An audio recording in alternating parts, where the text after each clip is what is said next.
We're on the road with Mickey, we're gonna have some fun. Regardless of the rain or sun, our trip has just begun. So buckle up, let's go, we're about to start the show. And maybe if you like us, you'll see where else we'll go. Hi everyone, I'm Sophie, he's Mike. Welcome to our little corner of the podcasting universe. Hopefully you like the sound of our voices and you want to stick around for the show. Not that it stays in one place for long. I mean, after all, we are on the road with Mickey. So hop in the car and buckle up your seat belts because we've got an awesome adventure this week. Now a brief rundown before we get moving. First up, our roundtable talk where we'll discuss the main topic for this week, followed by some Disney trivia ranging from Disney history to a random Disney character of the day. Well, that's just about it. Everybody ready? Let's get this show on the road. Hey everyone, I'm Mike and she's Sophie. Hi. And we're on the road with Mickey. This is episode number 26 for June 29th, 2020. And the feature topic today is patriotism at Disney. And we thought with July 4th coming up just around the corner, this would be a great week to talk about some of the great patriotic things that you can experience at Disney parks. Or even outside of the parks that are Disney related. So I think we've got a fun show for you today. But like always, we have some cheddar from the big cheese, don't we, Sophie? Yes, we do. Yeah. I'll start with the first one because it's a lot of travel agent type stuff. But last week, the Disney park reservation system went into place on the 22nd, which is a week ago. You could make your park reservation selections if you were a Disney resort guest with tickets. And then on the 24th, which was last Wednesday, you could make Walt Disney World bookings for 2021, and you could adding tickets to that booking would then allow you to make your park reservation selections for those days. And then on June 26th, which was Friday, annual pass holders can make their park selections, their park reservations. And on June 28th, existing ticket holders can make park reservations. And additionally, my understanding was that the tickets, if you needed to purchase tickets for 2021, you could also do that on June 28th. There's a little bit of a delay in purchasing tickets if you need tickets for 2020, but I think Disney will get all that sorted out in the near future. So it's just a lot of dates and everything. It made it very confusing for travel agents all across the Disney world. So it's just a whole lot of confusion there. But I can only imagine. yeah. So give us our next little bit here, Sophie. You take the next two. How about that? Okay. Well, regarding some of the events that will be happening in the park at Be Our Guest in the Magic Kingdom, they are unfortunately dropping breakfast and making lunch a table service reservation, so there will be no more quick service component to Be Our Guest, unfortunately. And then at the reopening of Hong Kong Disneyland, it also brought back the return of some of the great Disney popcorn buckets. So that's a little more interesting. We have Cinderella's carriage, we have the Onward van from the newest Pixar movie, and we also have some new tumblers. Not sure what tumblers are.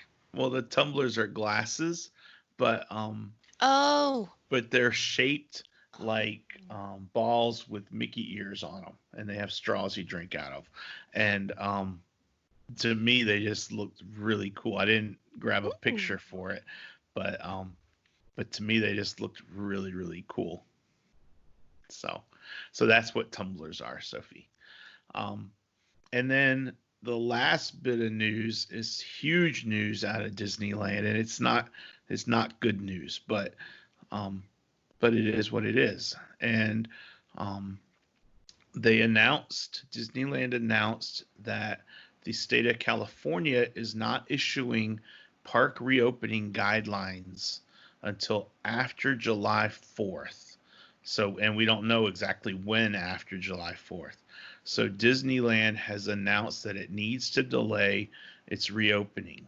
And so, unfortunately, that means it's very likely that they won't be open on the July 17th target date, which is the 65th anniversary of Disneyland, which is just it's a big shame because I know so many people were looking forward to that. I know our friends Sheila and Randy and Jagan were totally looking forward to it, and now they've been disappointed. So it's just sad. So, and I'm sorry to end our cheddar from the big cheese on a downer like that. If you want a little bit of fun you want to talk about, go go check out our Facebook group. It's On the Road with Mickey group, or check out our page and just see what we got over there. It's not, we try and keep it on the positive side for all that. Um, so there's that. But anyway, that's all the cheddar from the big cheese that I've got. Do you have anything else, Sophie? I do not. Okay, then let's go ahead and hit our feature topic. And we were talking about, like we said in the beginning, how patriotic Walt Disney was. He had such a major love for America, and I think this episode is going to showcase all of that and then some. And and so we thought patriotism at Disney would be a really good way to focus on some of the things that you can experience at the parks and outside of the parks that truly are patriotic in nature. And you may not even be thinking about it, but if you sit down and realize it, I had a list that was only about 6 or 7 things, and then I really started thinking about it a bit, and I came up with like 5 or 6 more things in the parks themselves that really do hit on that patriotic note. So I thought it'd be fun to share some of those. Mm-hmm. So Sophie, do you want to take some of these first, or do you want me to start us off? I think that we should go in alternating order for like 3 for me, 3 for you, 3 for me, that sort of thing. Okay, Just that's because fine. there are so many things that we have written down here. So I would love if you started us off because you're the one that started this list. I I would love if you took the first 3. Okay. Well, the first one um, is a really cool, in my opinion. It's something that kind of gets overlooked, I think, by most park goers, and that is the flag raising and lowering ceremonies. And what it is at the Magic Kingdom and at the Magic Kingdom specifically, I'm not sure if they do it at the other 3 parks at Walt Disney World, but the Magic Kingdom, they have flag raising and lowering ceremonies, and they they get a member of the military to help out, and they say the Pledge of Allegiance, and they lower the flag at the end of the day at 5 p.m. And it's just a really neat, simple ceremony, but it really highlights, just a reminder that we're in America and that it's a really cool thing to be honoring our country, and to honoring the flag. And and during the pandemic, one of the neat things that Disney Parks blog released was video showing them continuing the flag raising and lowering ceremonies each morning, even though there were no guests in attendance. So that was really cool. And I'll post a link in the show notes so that if you want to watch that, you can. Um, and then the second thing I have on the list is over in Liberty Square, and I was focusing on the Hall of Presidents, which, Sophie, what you got as your background? I actually have the new refurbished exterior for the Hall of Presents. I'm not quite sure when it was refurbished, but I think it looks great. I think it looks great too.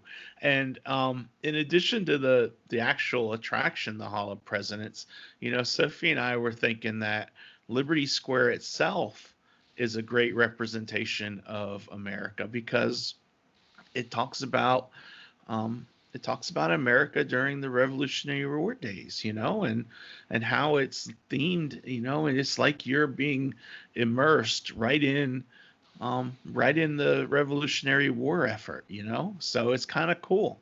So the Hall of Presidents, of course, focuses on all the presidents and has a great show, and each president is announced, and I think it's really neat, and it's a great it's a great attraction for me. It's an educational attraction.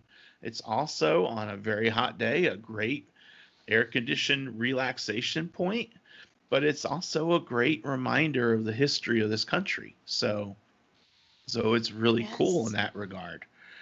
Um, and that's at the Magic Kingdom, of course. And then over at Epcot in World Showcase, we've got the American Adventure Pavilion, which has its own show called the American Adventure, and that focuses more on the spirit of America and all the struggles that we've gone through, but also all the successes we've achieved because of those. And so it's a similar vein from the Hall of Presidents, but just a little bit different. So it's really Hmm. cool. It's really worth checking out. It is. And now it's my turn, and this is synonymous with the American Adventure Pavilion, these next two. But in the foyer, because people have to wait for each show that comes on to the American Adventure. So in the foyer, Hmm. they have another form of entertainment, and that would be the Voices of Liberty, which are this a cappella group, and they sing the most beautiful American folk songs. They are Hmm. truly wonderful to hear and to see. Yes, they are. And in fact, my daddy and I, we have an album of some of the songs that they sing, and we have it on our phones, and they are just amazing to see. Yeah, And to, ugh, my voice is dry, sorry. they're wonderful to see and to Mhm. experience and to listen to. And there's some great American music that you really, when you start hearing it, you'll recognize them.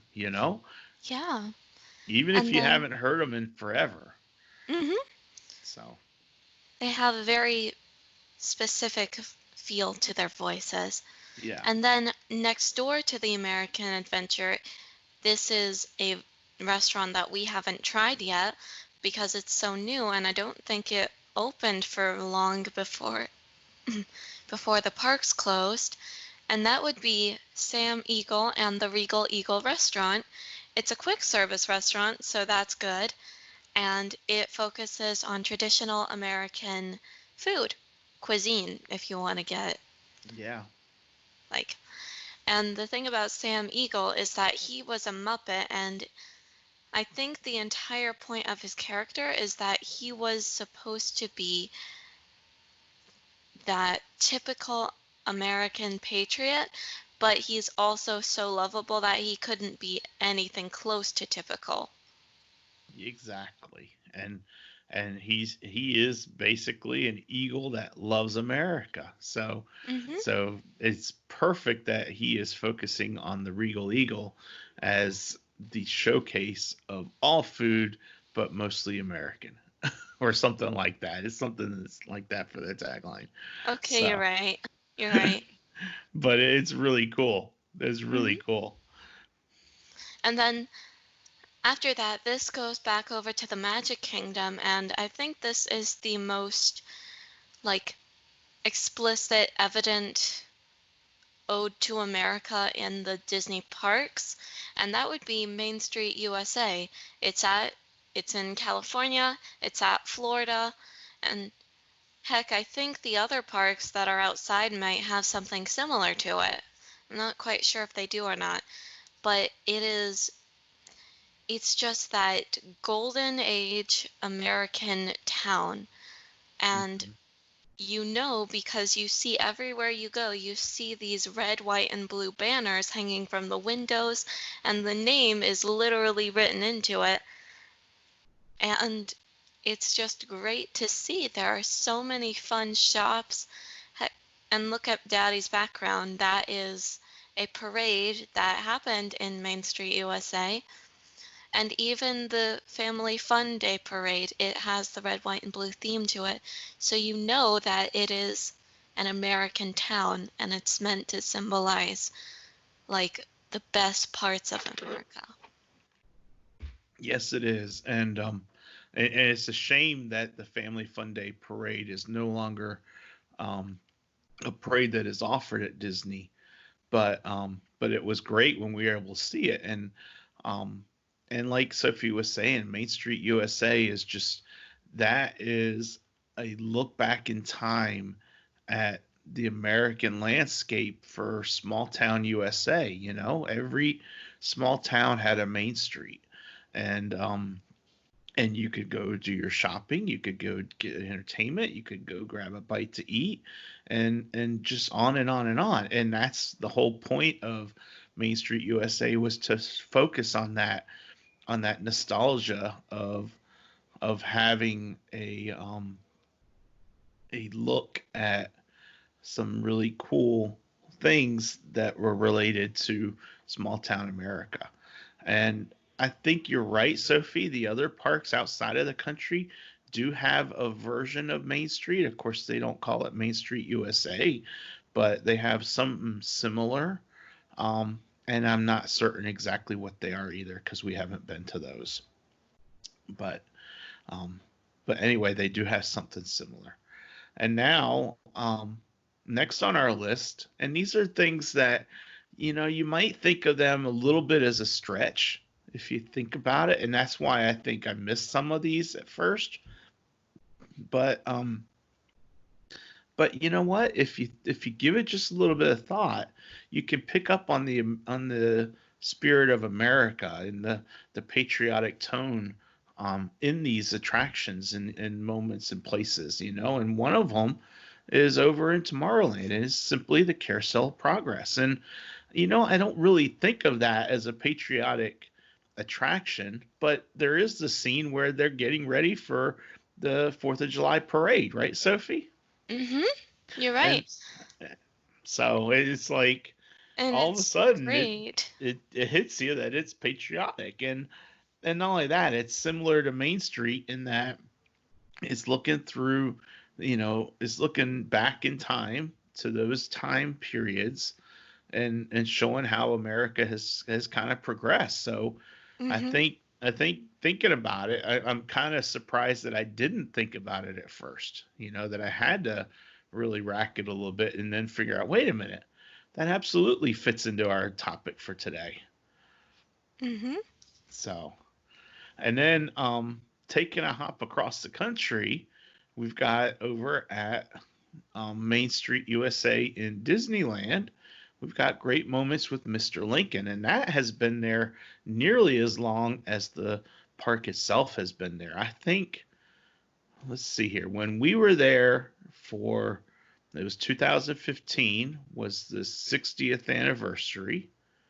That, I think, was also the 55th anniversary of Great Moments with Mr. Lincoln. And I can't remember exactly. So while I'm talking, Sophie, maybe you can confirm that on Google. Yeah. But Great moments. I think it opened 5 years after the park did. So I think it opened um, in 1960. But regardless, it's a great exhibit. And what's really neat about it is, similar to American Adventure, we didn't. 1965, Daddy. Okay, so it's 10 years after.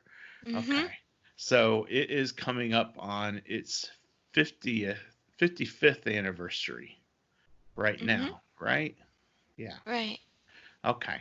Um, anyway, like the American Adventure Pavilion, Great Moments with Mr. Lincoln also has, in addition to Voices of Liberty over at at American Adventure, they have a little bit of a walking museum that you can check out, and it's got some really cool details. And I didn't even mention it with Hall of Presidents, but it's got a replica of the seal of the United States Mm-hmm. and it's one of the actual seals that is issued by the United States government in the Hall of Presidents, and as such, you can't walk on it, and they've got it roped around. They got a barrier up so you can't touch it because it is that important. But Great Moments with Mr. Lincoln has been there since 1965, so it's coming up on 55 years this year, and it's a great tribute to President Lincoln, and that was one of Walt Disney's childhood heroes, wasn't it, Sophie? Mm-hmm. In fact, I was reading today, um, looking up some last minute history things and patriotic things, and I read that when he was in fifth grade, Walt Disney modified one of his dad's hats, made it into a top hat, and um, put on did something to make a beard and put a mole on his face and put on a long top coat, and he went to school dressed as Abraham Lincoln, and he recited the Gettysburg Address by memory to Mm-hmm. his classmates. So that just shows exactly how much respect and admiration Walt Disney had for Abraham Lincoln and for his country, you I know? can only imagine how much his history teacher loved him. Oh, yeah, no doubt. No doubt. So, and then one thing that Cindy and I have done, your mommy and I have done, Sophie, is we were at Walt Disney World on July 3rd and 4th of the Mm-hmm. year 2000. So it was a month before we got married. We were down visiting your Nana and Poppy, and we went over to Disney for the 3rd and the 4th, and we actually were able to take in some of the fireworks that they had at Epcot and Magic Kingdom. And for the 3rd and the 4th, they changed the fireworks show so that Oh. it's a patriotic fireworks show, and it was really really cool. We saw them from a distance because back then I did not like fireworks and I was a chicken about it, but but we saw some of it, and so that would be something we might want to do as a family and come back and see it again in the future when we're able to. You're right. I So could always bring you back. that's right, you could, or we could bring you. So Yeah. all right, so what do All you right have for then. us? Well, next from that, we have something that is both funny and also semi-serious. As you know, the last thing I talked about was Sam Eagle and the Regal Eagle restaurant. Well, he has a very important role in a little thing that I love to call Muppet Vision 3D. And the thing about Sam is that, like I said, he's a patriot, and his restaurant is focused around all foods but mostly American. Well, at the end of Muppet Vision 3D, we have this finale to the show, and it's called A Tribute to All Countries But Mostly America. That's right. And it's great because it involves fireworks inside a theater, and the theater gets destroyed around you, and then the next time you come in, it's perfectly fine, and it's all okay. Yep, that's the magic of Disney, isn't it, Soph? Yep, and it's amazing. And sure, most people might be like, why mostly America? But then again, America is uh, as much a part of Disney as Disney is a part of America, so it makes perfect sense to me. Me too. And then next we have a ride which I really, really love, and it's called Mission Space. And in that one, it might not be as evident as Muppet Vision or the rest of what we're talking about, but Mission Space is actually very patriotic because it involves NASA. Mm-hmm. And as we all know, NASA is one of the best space programs in the world, especially after the Cold War. And in the ride, no matter which route you go on, you are either going up and orbiting Earth or you're going to Mars.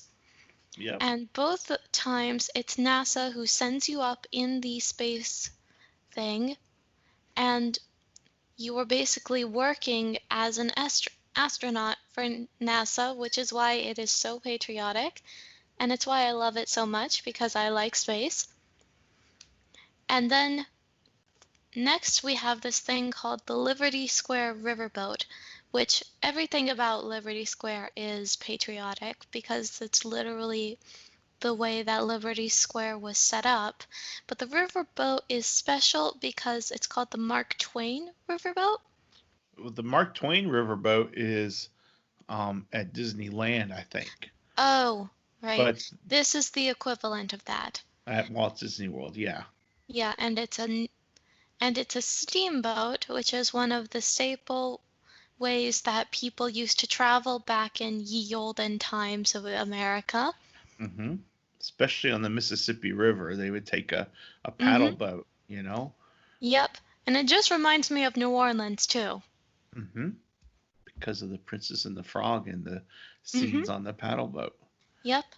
And on the other side of that river, Daddy, why don't you go into that?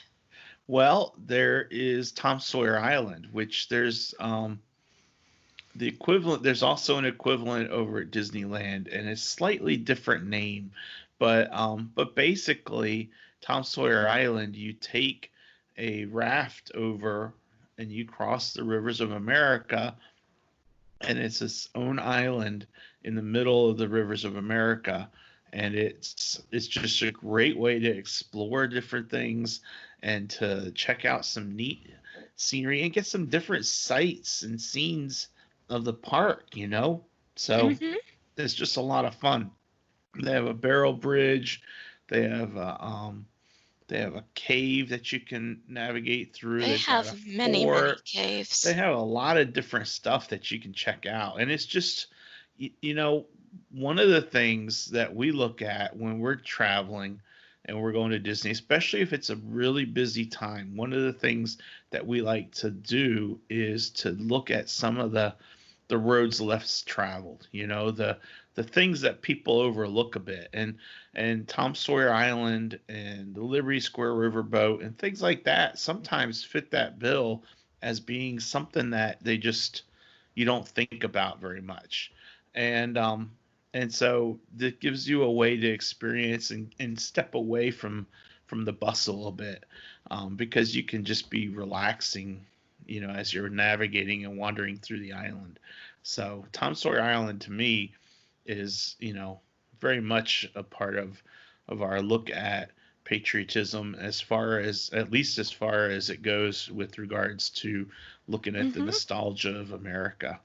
And then back over at Disneyland, there's another ship that you can ride on, and it's the sailing ship Columbia. And we rode that back our first trip to Disneyland. It was 2013, and I was captivated by how cool that ship was to ride. I know. I thought it was so much fun, and I mean it's just like taking a ship around the Mm-hmm. a little waterway, but it was so neat, and it was like we were on a ship like from like from Pirates of the Caribbean or something. You know You what that know ship reminded me of? what?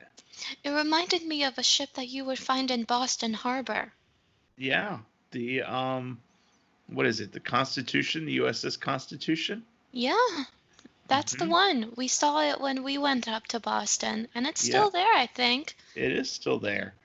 Um, and yeah, and it's just a throwback to when sailing ships were the way to navigate. You know, you didn't have big ocean liners, you didn't have big cruise ships. It was much hardier way of transportation. You didn't have an airplane to fly you where you needed to go. You needed to take a ship, and it would take you months to get there. But it's a neat experience. So it's one of those things that's kind of overlooked at Disneyland, and it's something you don't want to miss because there may come a time when it's not there anymore, and you'll regret it if you don't ride it at least once, I think. Mm-hmm. So Or if you don't regret it, it's because you don't know what you're missing. exactly, exactly. And then for me, one of the all-time Americana sorts of things is the Walt Disney World Railroad and the Disneyland Railroad. And so much has been reported about how big of a train enthusiast Walt was. And just a reminder, I'm wearing my Mickey ears today because to me, Mickey Mouse is about as American as it gets. And Mickey Mouse was created on the train ride from Chicago to LA. That's Mm-hmm. where Walt had the idea and came up with Mickey Mouse. So the fact that they have the Walt Disney World Railroad and the Disneyland Railroad are just synonymous to me with Americana and with at the very least a look back at the ways that America was simpler. If it's not specifically a patriotic sort of thing, but it's a throwback to when America was in a simpler time, and Mm-hmm. just the nostalgia drive. So that's why I included them. Yes. So what do you got for us, Sophie? Next, we have 4 things left. And Mm-hmm. I would actually really, really like to take the last one because it's a huge thing that I found. Okay. And so I'm just going to go ahead and do the last 4, if that's okay. Go for it. Well, on the last 4 of the list, we have a very special resort. My dad and I actually toured it, but we've never gotten to stay there because it Actually, is. actually, I don't think we've ever toured it, Sophie. No, I remember. We went into one of the villas that it has. Mm-mm. Mm-mm. Hmm? Mm-mm. No, I specifically remember we went and toured the Shades of Green Military Resort when we toured Saratoga Springs. Okay. We'll skip that. But because we went to Old Key West. But Hmm. anyway, Shades of Green is a military resort, and it's over by the Grand Floridian by the Magic Kingdom, and it's open for military members only. It used to be a different resort, and then the Department of Defense actually bought it, and you can stay there if you are a active member of the military or a retired member of the military. So so I don't have a whole lot of information on that, but I don't think we toured it, sweetie. I'm sorry to be a negative about that, but but it's a great opportunity if you are a member of the military for staying at Disney and getting a good place to stay and getting a good rate. So, and then also in conjunction with that is you can get military tickets that that are like a 4 or 5 or even now a 6-day ticket that that has park hopper automatically included, and you basically pay half the price that you would if you were buying tickets straight out. So Mm. so that's a good savings for those in the military. So okay, so take Um, the take the yeah, last. my last 3. So, next we have these training videos during World War II, and I'm not sure if they are synonymous with Walt Disney's World War II propaganda cartoons, but they are closely related. I don't think they're the same. And you see, Walt was very, very interested in the the wars because he is a huge patriot, so much so that in order to promote American morale and spirit, he made World War II cartoons involving our own Donald Duck as a soldier, whether it be by, I'm not sure how to put this, whether it be by portraying the Nazis in a negative light or portraying America as a very, very amazing country to fight for, which it is. Yeah. Sorry, but it is. And the Nazis were horrible. He would make Donald into a soldier, and when he was a Nazi soldier, he would make it seem like the most stupid thing ever. And Hmm. even so far as to make Donald go insane from how stupid it was.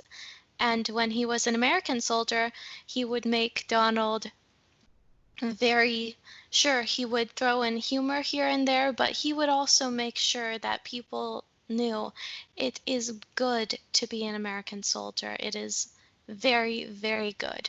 Yeah. And this goes, this next one, this last one that I have, this is a story, and I think you would all be very interested to hear it. This goes back to before Walt ever went to LA and made the Disney companies. This was back when he was still in school.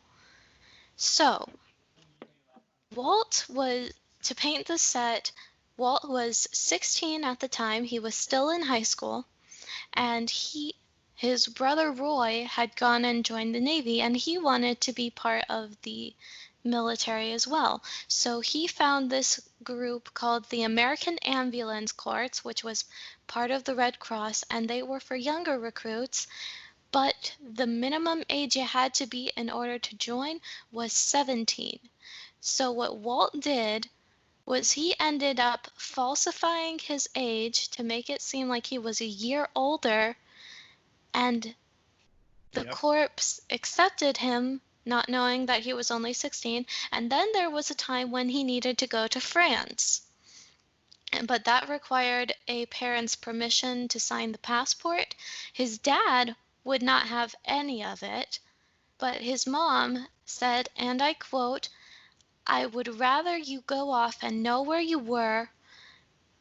I would rather know where you were than have you run off and disappear from our life." So she ended up falsifying her husband's signature, and then Walt false altered his birthday from 1901 to 1900, which made him eligible to go.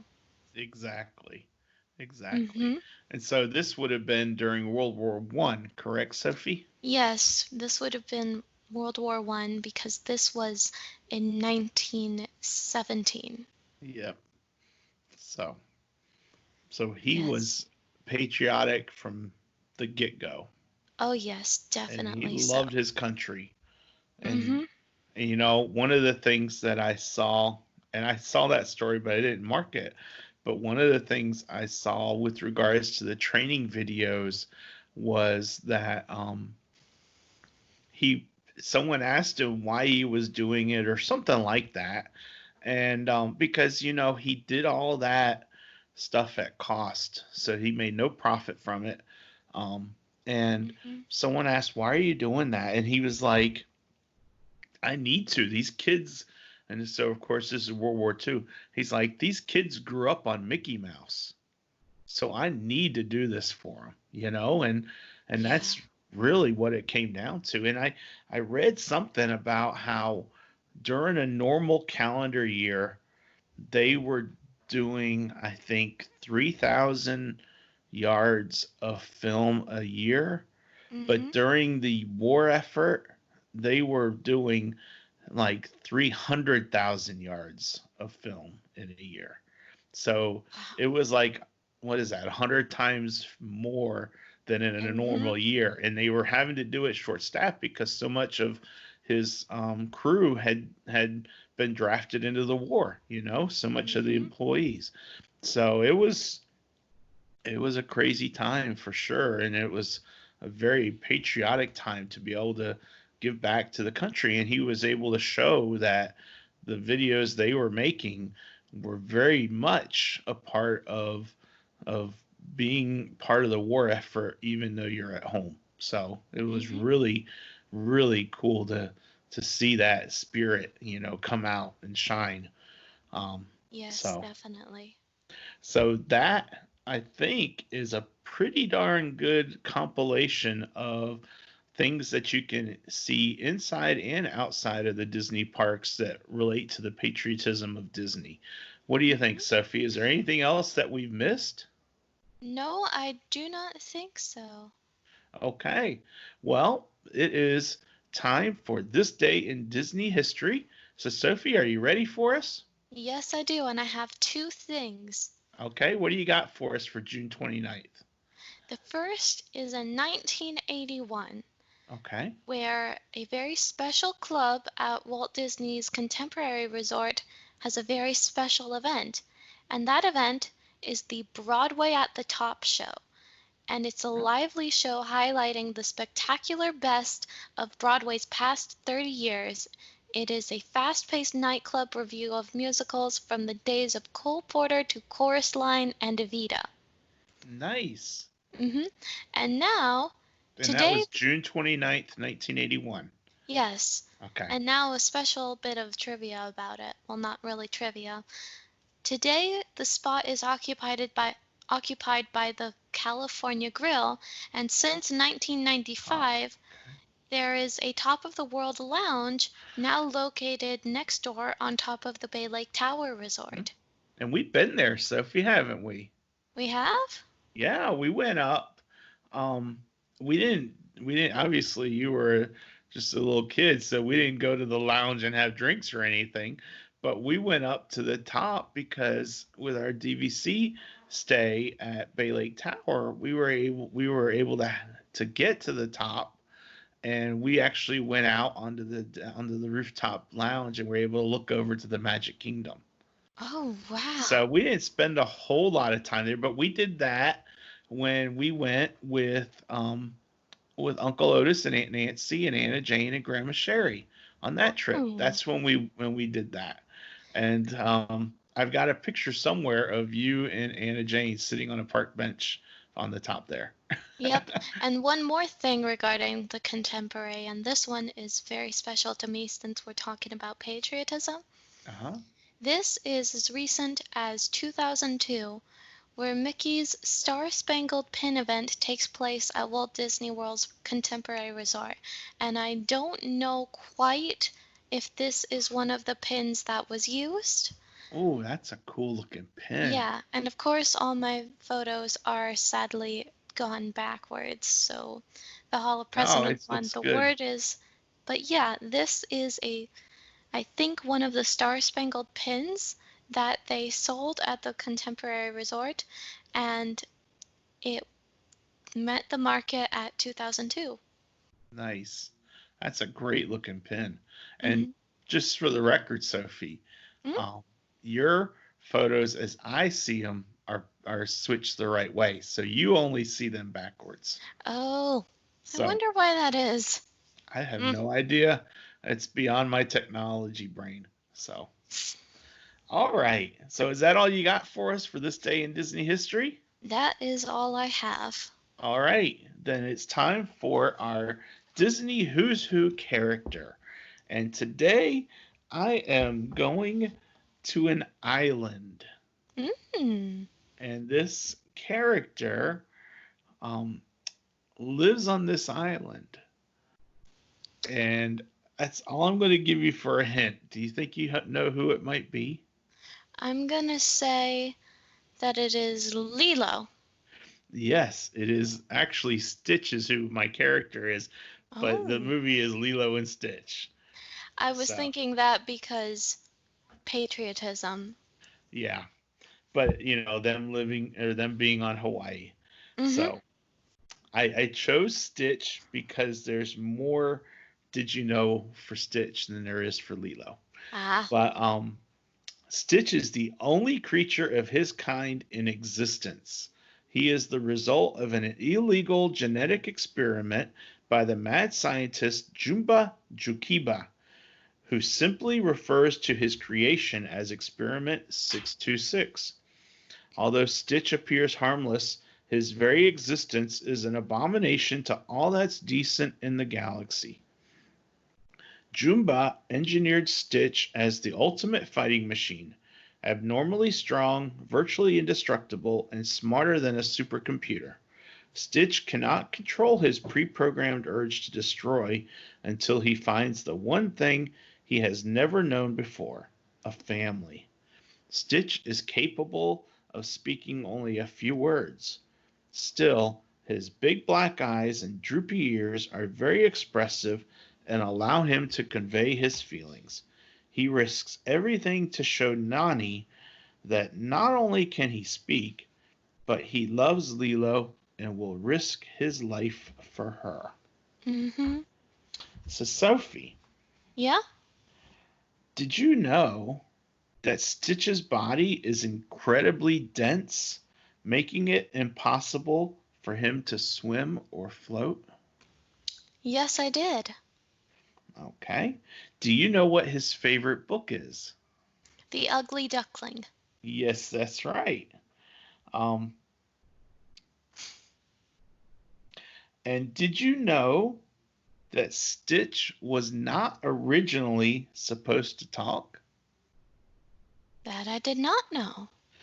Yeah, but when the filmmakers realized the story hinged on his being able to express himself at the film's end, they began developing his voice.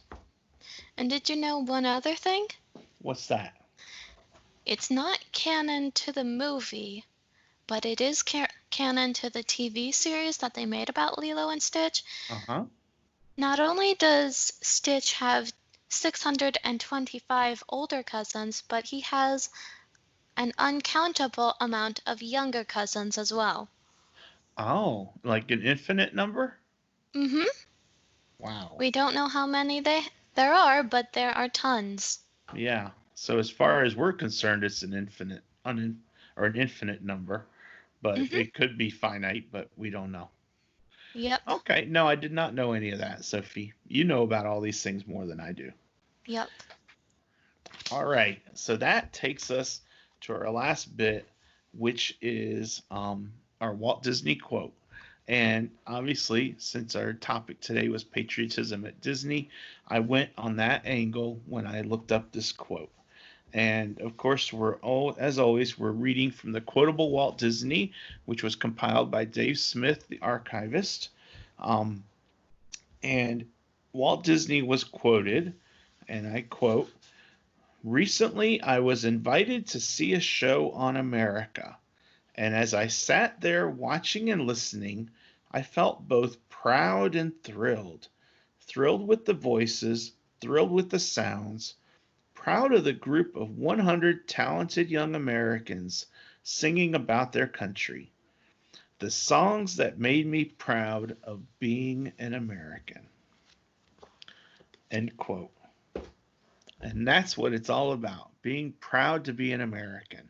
And I think that we covered it.